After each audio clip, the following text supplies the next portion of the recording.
Bonsoir à toutes et à tous, nous sommes le mercredi 18 septembre et voici les titres de votre journal. Acheter des pommes pratiquement 2 fois moins cher qu'en grande surface tout en se promenant au milieu des vergers, c'est ce que proposent plusieurs exploitations en permettant de cueillir les fruits soi-même.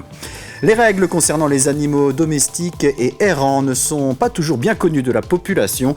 Face à ce constat, la commune de la Châtaigneraie a décidé de sensibiliser ses habitants sur ce sujet. Et puis nous irons à la rencontre de Dorothée, une sablaise spécialisée dans la restauration de céramique. Grâce à différentes techniques, elle donne une seconde vie à des objets en tout genre. Mais on débute avec ce dossier sensible que nous avons traité dans nos précédentes éditions, l'installation ou non d'éoliennes sur le territoire du pays de Pouzauges.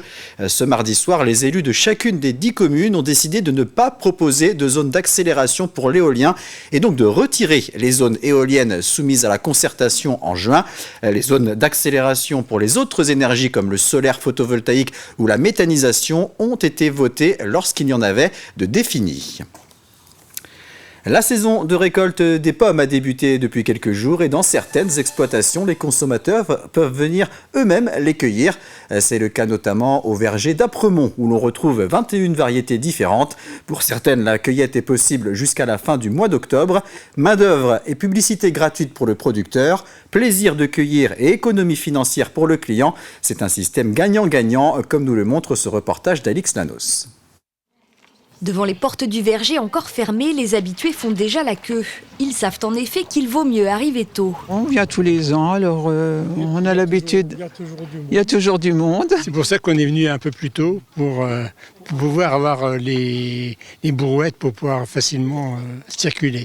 On fait la réserve pour tout l'hiver. La réserve de pommes. 21 variétés sont disponibles sur ce verger de 3 hectares. Et aujourd'hui, les cueilleurs sont venus pour un fruit bien précis. Les rubinettes, alors vous allez les trouver sur le rang numéro 2, dans la partie basse du champ. Oui. Donc vous pouvez descendre, si vous voulez voir un petit peu la golden, en rang 14, là. Oui. Et puis vous aurez la rubinette juste en face de vous. Donc on bascule la pomme pour les cueillir sur l'arbre, on ne tire pas sur les branches. Oui. Quelques conseils techniques et chacun part avec sa brouette dans les allées arborées. Pour les cueilleurs, ce système ne présente que des avantages. Les prix étaient intéressants, puis ça fait du producteur au consommateur. Le plaisir de cueillir, ensuite le plaisir d'aimer les pommes, et puis un troisième plaisir économique, l'aspect financier. C'est beaucoup moins cher ? Ah, c'est beaucoup moins cher. Actuellement, je crois qu'ils sont à 1,20 € le kilo cueilli sur l'arbre. Et actuellement, dans les supermarchés ou les hypermarchés, vous êtes quasiment au double du prix. Et tout le monde y gagne. David et sa femme Emmanuelle ont repris ce verger il y a 4 ans. Ils en ouvrent 50% à la cueillette des particuliers, une main-d'œuvre gratuite et la meilleure publicité pour leur travail. Ça permet en fait déjà d'ouvrir nos vergers, d'aller venir voir un petit peu la manière où on cultive ici la pomme, la manière dont on la traite. C'est le meilleur moyen d'ouvrir grand nos portes pour montrer un petit peu nos pratiques. Et la clientèle, depuis qu'on a repris, elle est toujours en rendez-vous, elle a même sans cesse augmenté un petit peu. Devant l'entrée, en tout cas, la file d'attente ne désemplit pas. 6 kilos. Avec 30 kilos de pommes en moyenne, les clients repartent avec un stock pour l'hiver, à conserver dans une pièce sombre, ventilée et tempérée à 10 degrés environ. Au verger d'Apremont, la cueillette est ouverte tous les jours sauf le dimanche jusqu'au 17 octobre. Ce mardi, des salariés des chambres d'agriculture ont manifesté un peu partout en France et notamment en Vendée. Ils demandent la réouverture des négociations sur les salaires. Chaque année, la valeur du point d'indice est négociée au niveau national, mais cette année, il n'a pas connu d'évolution. Les salariés déplorent une trop faible augmentation de leur rémunération par rapport à l'inflation. Cette année, les négociations sur l'évolution de la valeur du point ont échoué en juin dernier. On a un historique très défavorable par rapport à l'évolution de notre pouvoir d'achat. Très concrètement, on décroche complètement par rapport à l'inflation. Et on souhaiterait réouvrir les négociations. Nos employeurs n'ont pas daigné faire évoluer le point cette année. On a échangé sur la possibilité de mettre en place des chèques déjeuner, par exemple, en local. Et il y a toujours un refus de notre employeur. Le jeune apprenti vendéen Axel Bézias, élève du BTP CFA Vendée, participait la semaine dernière à la 47e édition des World Skills, la compétition mondiale des métiers.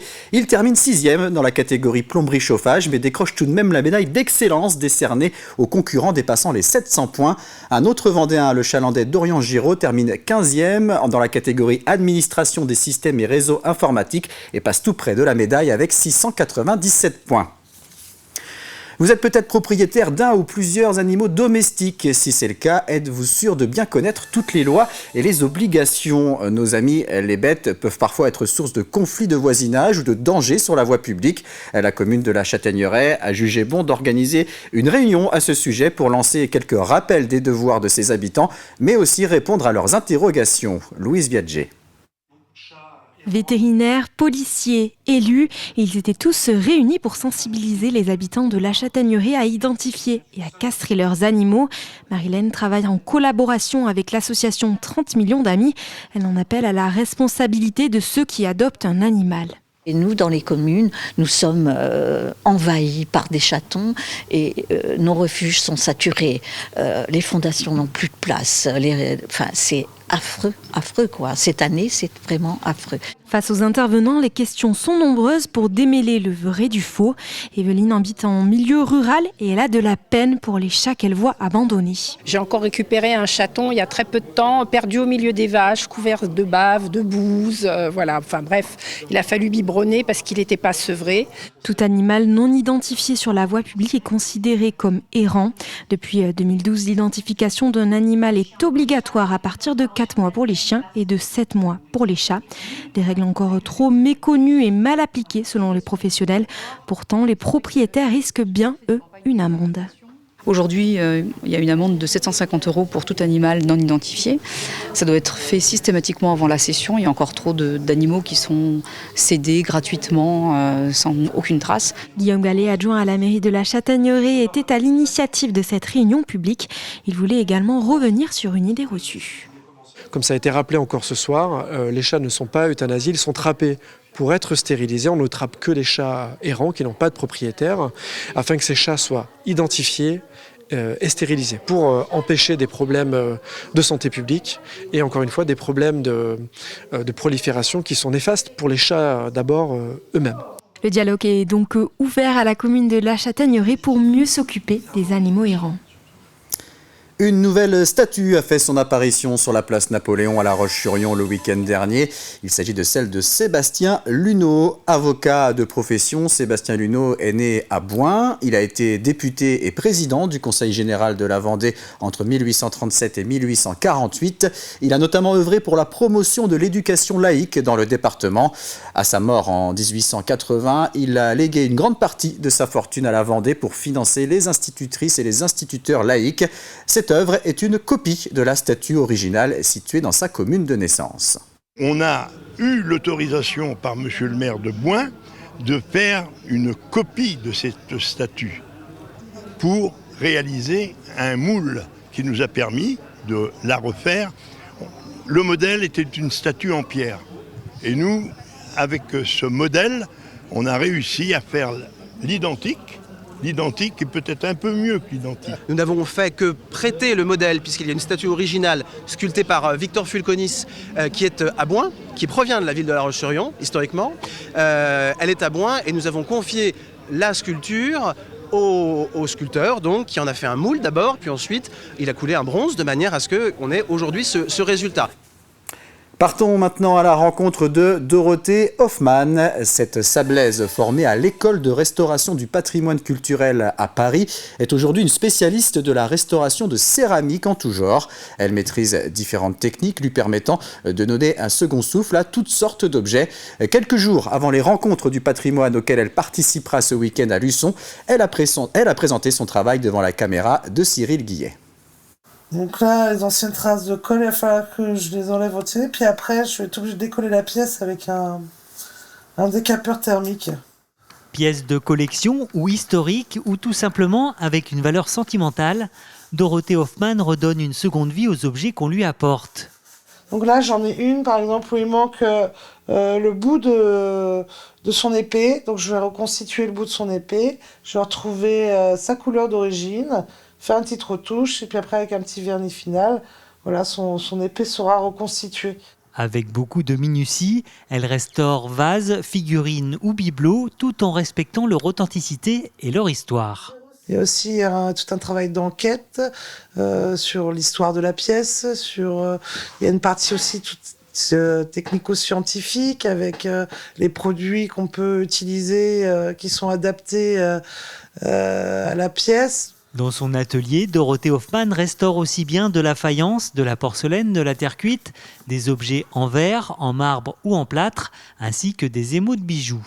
Il y a différentes méthodes de restauration. Il y a la restauration dite illusionniste. Donc ça c'est une restauration où on est presque dans l'invisible, où les cassures ou les traumatismes de l'objet ne se voient quasiment plus ou plus du tout. Il y a après la restauration muséale, c'est-à-dire qu'on va consolider l'objet, on va retrouver une lisibilité, mais on va laisser apparent les anciennes fêlures. Et après, moi, j'ai une troisième technique de restauration qui est une réparation ancestrale japonaise qui est un peu à la mode actuellement, qui s'appelle le kintsugi, où c'est une restauration à l'aide de laque et de poudre d'or. Là, on sublime les traumatismes et les cassures avec de l'or. Si vous souhaitez découvrir le travail de Dorothée Hoffmann, elle sera présente à l'occasion des rencontres du patrimoine et de la création qui se dérouleront les 21 et 22 septembre dans le Jardin du Maine à Luçon.